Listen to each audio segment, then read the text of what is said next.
Hello food lovers, welcome to our channel. నేను మీ రాణి Erramsetti. Friends, ఈరోజు ఎప్పుడూ చేసుకునే ప్రాసెస్తో కాకుండా నేను చూపించిన ప్రాసెస్తో పులావ్ చేసి చూడండి. చాలా కమ్మగా టేస్టీగా ఉంటుంది. చాలా సాఫ్ట్గా స్మూత్గా కమ్మగా అనిపిస్తుందండి. ఒక్కసారి ఇలా చేసి చూసారంటే ఎక్కువగా ఇదే ప్రాసెస్తో చేసుకోవాలి అనుకుంటారు. అంత కమ్మగా అనిపిస్తుంది. ఆ కమ్మదనం అనేది ఎలా వచ్చిందో ఆ ప్రాసెస్ అంతా చూపిస్తాను. వీడియోని ఫస్ట్ నుంచి లాస్ట్ వరకు చూడండి. అలాగే ఛానల్ని ఫస్ట్ టైం వాచ్ చేసిన వారు సబ్స్క్రైబ్ చేసుకుని పక్కనే ఉన్న బెల్ బటన్ క్లిక్ చేయండి. నేను పెట్టబోయే రెసిపీస్ అన్ని డైలీ మీ ఫోన్కి నోటిఫికేషన్కి వస్తాయి. ఓపెన్ చేసి చూడండి. ఏ రోజు రెసిపీ ఆ రోజు ఓపెన్ చేసి చూడండి. మీకు నచ్చిన రెసిపీస్ని కుక్ చేసి ఫ్యామిలీకి సర్వ్ చేయండి. వీడియోస్ కనుక నచ్చినట్లయితే లైక్ చేయటం మాత్రం మర్చిపోకండి. ఇంకా కుకింగ్లోకి ప్రాసెస్లోకి వెళ్ళిపోదాం. ముందుగా ఒక కొబ్బరికాయని తీసుకోండి.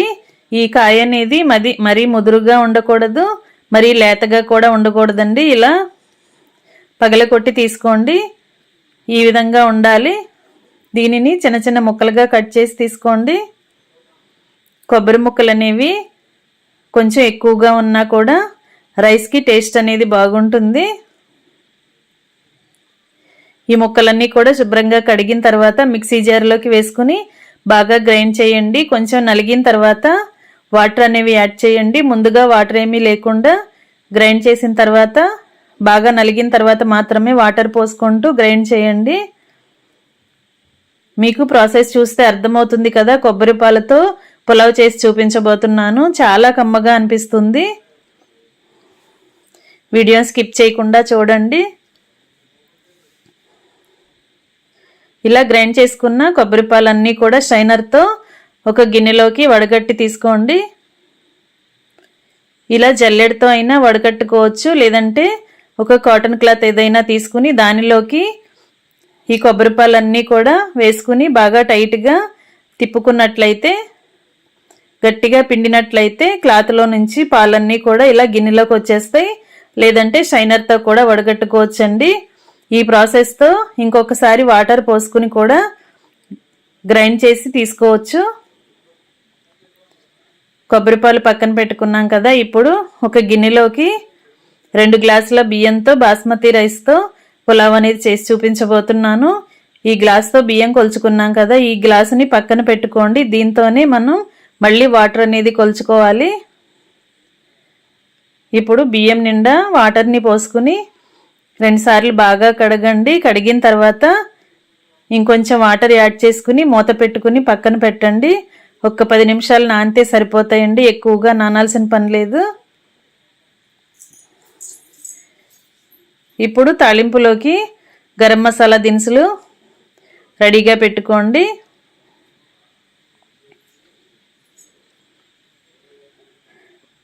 ఇలా నేను ప్లేట్లో చూపించిన విధంగా అన్ని మసాలా దినుసులు కూడా మీ ఘాటుకి తగ్గట్టుగా తీసుకుని పెట్టుకోండి. స్టోన్ ఫ్లవర్ అండి ఇది. ఇవన్నీ కూడా స్పైసెస్ అన్నీ కూడా కరెక్ట్గా పెట్టుకుని రెడీగా ఉంచండి. ఇంకా సన్నగా తరిగిన ఉల్లిపాయ ముక్కలు, పచ్చిమిర్చి ముక్కలు, కొత్తిమీర, కరివేపాకు, పుదీనా కూడా పెట్టుకోండి. అలాగే గ్రీన్ పీస్ ఉంటాయి కదా, పచ్చి బఠానీలు కూడా ఉంటే వేసుకోండి. పులావ్కి టేస్ట్ అనేది బాగుంటుంది. ఇంగ్రీడియంట్స్ అన్నీ రెడీగా పెట్టుకున్నాం కదా. ఒక 10-12 జీడిపప్పు పలుకులను కూడా పక్కన పెట్టుకోండి.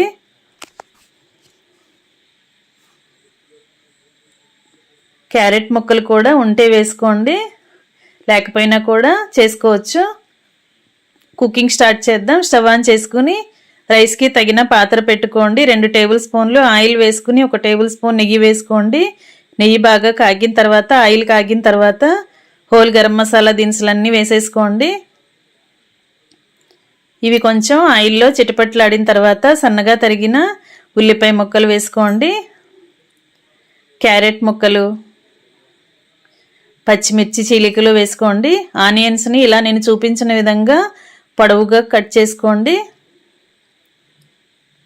ఇలా సన్నగా చిలికల్లాగా కట్ చేసుకోండి. ఉల్లిపాయ పచ్చిమిర్చి కూడా ఇదే విధంగా కట్ చేసుకోండి. వీటిని ఆయిల్లో కొంచెంసేపు బాగా మగ్గించండి. గ్రీన్ పీస్ కూడా ఇదే టైంలో వేసేసుకుని ఆయిల్లో బాగా కలపండి. ఇప్పుడు సన్నగా తరిగిన కొత్తిమీర, కడిగి పెట్టుకున్న పుదీనా ఆకులు కూడా వేసేసుకుందాం. వీటిని కూడా ఆయిల్లో కొంచెం సేపు బాగా ఫ్రై చేయండి.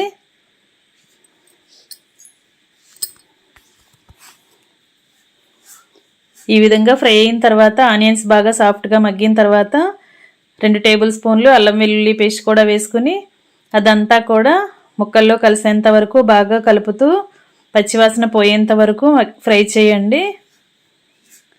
కొన్ని జీడిపప్పుల్ని కూడా వేసుకుని కొత్తిమీరని, పుదీనాని అన్నీ కూడా వేసేసుకున్నాం కదా,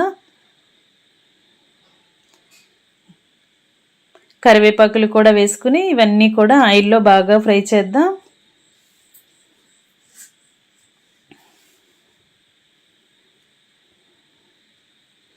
ఇలా బాగా ఫ్రై చేసిన తర్వాత శుభ్రంగా కడిగి పెట్టుకున్న రైస్ని వాటర్ అనేవి ఏమీ లేకుండా మొత్తం వంచేసుకుని రైస్ మాత్రమే కళాయిలో వేసుకోండి.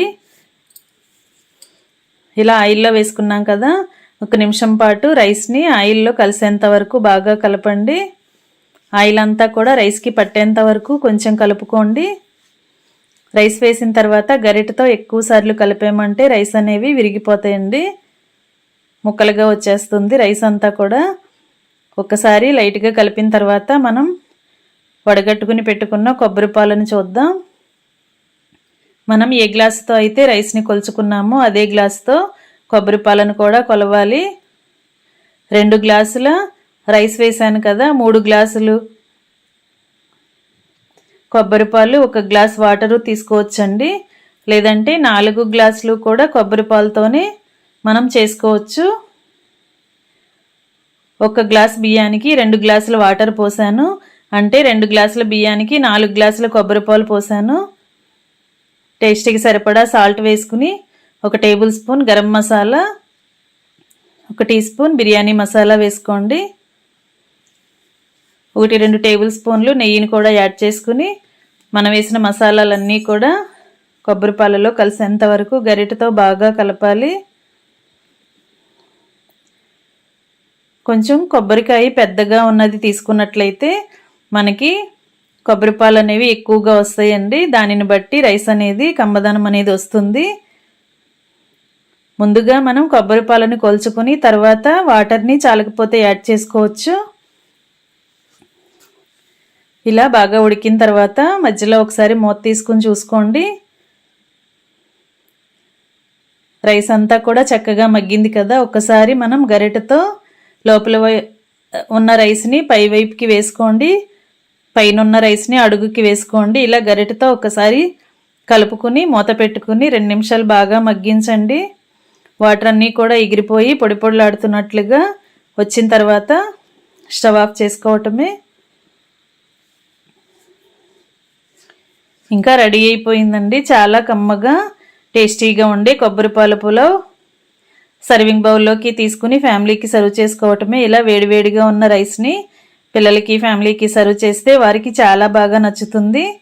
ఈ రైస్ని బంగాళదుంప కుర్మాతో కానీ, చికెన్ కర్రీతో కానీ సర్వ్ చేసుకోవచ్చు. అలాగే పెరుగు చట్నీ ఉంటుంది కదా, రైతాతో కూడా సర్వ్ చేసుకోవచ్చండి. వీడియో నచ్చినట్లయితే లైక్ చేయండి. మీరు కూడా కుక్ చేసి టేస్ట్ చేయండి.